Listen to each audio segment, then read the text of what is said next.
Bon alors, pour une fois que j'y pense, je vais faire une petite démonstration. Là, ça va être sur comment manier la hache. Parce que j'ai déjà vu des gens manier la hache et j'avais peur pour leurs jambes, pour leurs doigts, tout ça.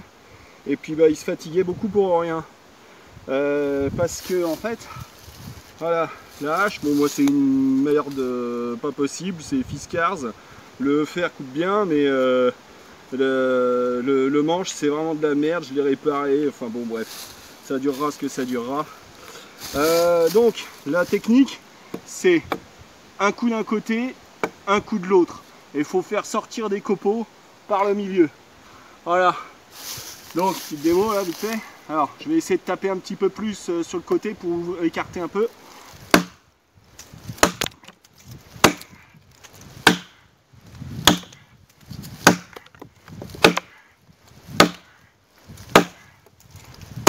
Voilà. Et maintenant, je rattrape.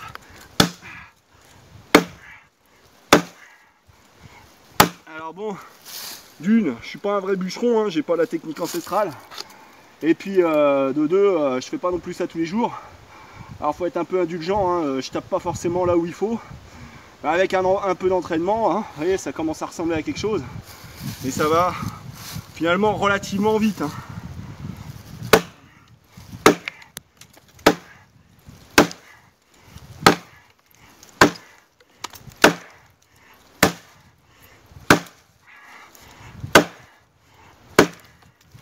Voilà. Bon, ensuite, ce que je fais, moi, quand c'est comme ça, normalement, c'est que je retourne pour faire de l'autre côté. Malheureusement, là, c'est un trou entier. Donc, ça va être un peu compliqué, je pense. Hein, ah, ça va pas vouloir.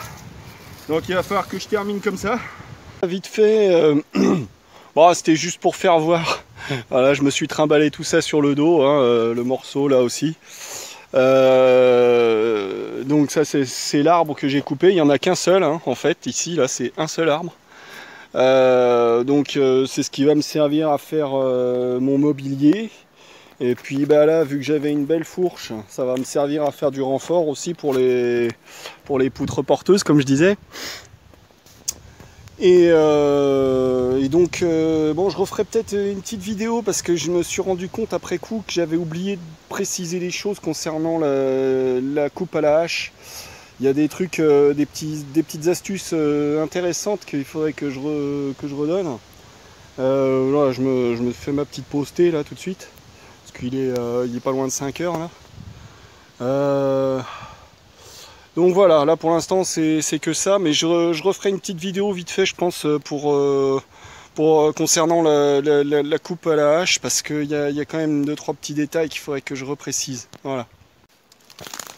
Ouais donc comme je disais, je voulais faire voir encore une petite astuce concernant la coupe à la hache parce que bon c'est vrai que tout à l'heure c'était le premier morceau que je coupais de la journée donc pas bien les idées en face des trous. Hein. Par contre, donc, ouais, comme je disais, faut bien tailler en V. Hein, parce que taper tout droit, ça sert à rien. Perpendiculaire au bois, on se fait chier et ça coupe rien. Non, faut bien tailler en V. Mais alors, donc le truc, c'est que là, surtout, là, j'ai une belle section. Donc, je vais montrer un petit peu ce qu'il faut faire. C'est-à-dire, donc, vaut mieux commencer un peu large, comme ça, par exemple. Alors, un autre truc, c'est que ça sert à rien de taper comme une brute. Il vaut mieux donner une petite impulsion sur la fin. Donner un coup un peu fort, mais appuyer sur la fin. Et ensuite, bon, tout le monde ne sera pas forcément à l'aise avec le fait de changer de main. Moi, je le fais, ça ne me dérange pas. Bon, je suis plus à ma gauche qu'à ma droite parce que normal, je suis gaucher. Mais ensuite, bon, c'est à la convenance de chacun parce qu'ensuite, on peut aussi taper comme ça. C'est un coup à se taper dans les pattes aussi, hein, de ne pas changer de main. Donc voilà, il faut apprendre à maîtriser les deux côtés, c'est mieux. Parce que sinon, ça veut dire qu'il faut faire le tour, on se fait chier. Hein. Donc, comme je disais, voilà. Là, bon, le morceau, il a sauté d'un coup. Mais c'est pas toujours le cas. Parce que, donc déjà, il faut arriver à, plutôt que de taper fort, vaut mieux arriver à bien viser et retaper dans les mêmes entailles. Ça, c'est, on se fait moins chier, on donne moins de coups, parce que ça évite de faire 36 entailles. Par contre, là, j'ai tapé large. Donc, c'est pas dit, parce que j'avais fait mon repère. Hein. Ici, je savais que c'était à peu près à la moitié. Bon, voilà. Mais par contre, le fait de taper large, donc c'est bien, quand les morceaux ils veulent bien sauter. Sauf que des fois, ça veut pas. Alors, je vais essayer de vous faire voir. Bon, là, il se trouve que je tombe bien et que ça veut bien. Ouais, bon, là, c'est pas la bonne démonstration. Voilà. Alors là, typiquement, voilà, c'est à peu près l'effet que je voulais obtenir. C'est qu'à partir de maintenant, ça commence à devenir un peu plus profond dans le bois. Donc ça va devenir plus dur de faire sauter des gros copeaux. Donc en fait, c'est là où je vais faire voir mon astuce. Là, voilà, ça veut bien encore. À partir de maintenant, ça va devenir compliqué. Donc ce que je vais faire, c'est qu'au lieu de retaper bien vers l'extérieur, je vais taper plus vers l'intérieur, comme ça, et de façon à ce que ça fasse tomber le copeau central, et ensuite je vais pouvoir reprendre de l'extérieur, et là ça fera sauter le reste.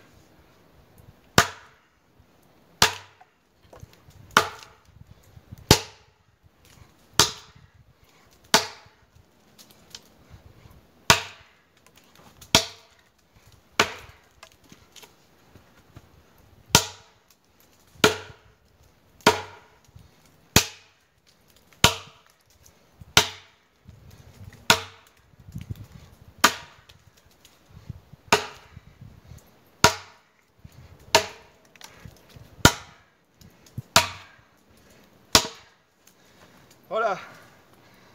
Donc comme je disais, faut partir large parce que forcément quand il y a de la section, ça va pas vouloir aller en faisant une petite encoche large comme ça. Je vais jamais arriver jusqu'au bout. Mais là je suis déjà à peu près à cœur. Donc maintenant vu que c'est un morceau qui est déjà recoupé en 2,50 m, un truc comme ça, si je veux je peux le retourner facilement hein, puisque je l'ai trimballé sur l'épaule depuis là-bas. Mais là voilà, c'était pour faire la démonstration de ce qu'il faut faire pour moins se faire chier. Donc maintenant, là, si je veux continuer,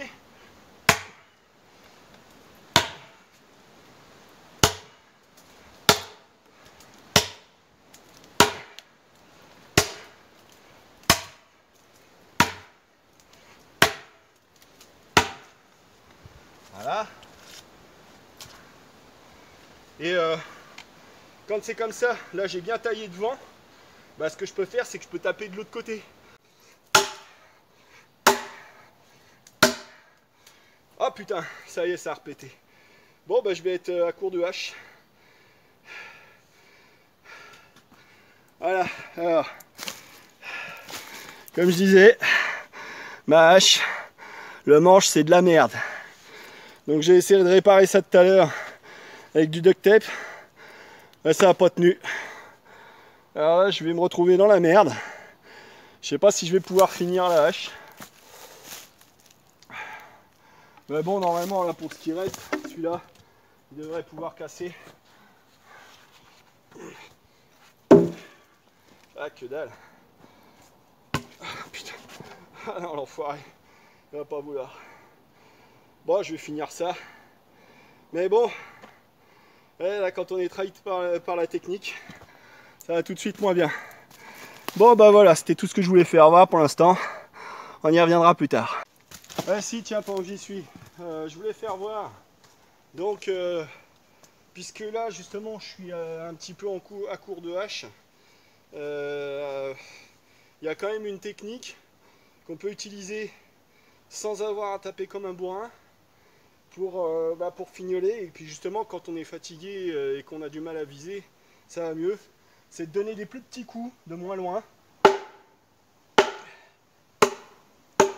Et là, on peut mieux viser. Et on fait quand même partir des copeaux.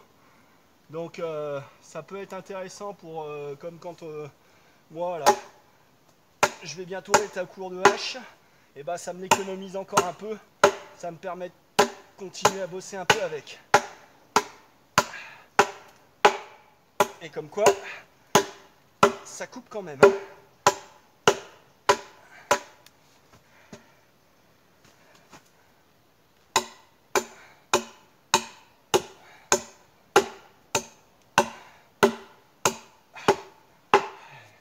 Malgré tout, la fatigue se fait sentir. Hein.